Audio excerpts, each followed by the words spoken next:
Un patient Covid-19 est sous respirateur artificiel, dans le coma.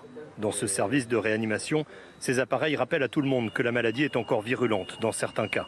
Alors on y pense, forcément, quand on travaille. Depuis une quinzaine de jours, il y a un frémissement. En fait, on voit au niveau national une petite augmentation quand même du nombre d'hospitalisations, puisqu'il y avait entre 10 et 15 patients à peu près par jour en réanimation de nouveaux cas en France. Et là, on est depuis le début de la semaine plutôt autour maintenant de 50 nouveaux patients par jour en réanimation. On est effectivement en stand-by et tout à fait prêt à réaugmenter notre nombre de lits de réanimation si besoin. Dans cette clinique qui a tourné en flux tendu pendant 3 mois avec des centaines de cas graves de Covid-19 traités, on affirme que tout est prêt face à une éventuelle deuxième vague du virus. Ce qu'on a mis en place à partir du 13 mars, c'était une réponse à une situation sanitaire exceptionnelle. Si c'est pour faire face à une catastrophe comme on a vécu, en l'espace de 24 heures, même pas, à l'espace de 12 heures, on arrête toutes les activités, on déprogramme tout, on finit les séjours des patients qu'on renvoie chez eux et on arrête les blocs et on dégage les capacités en 12 heures.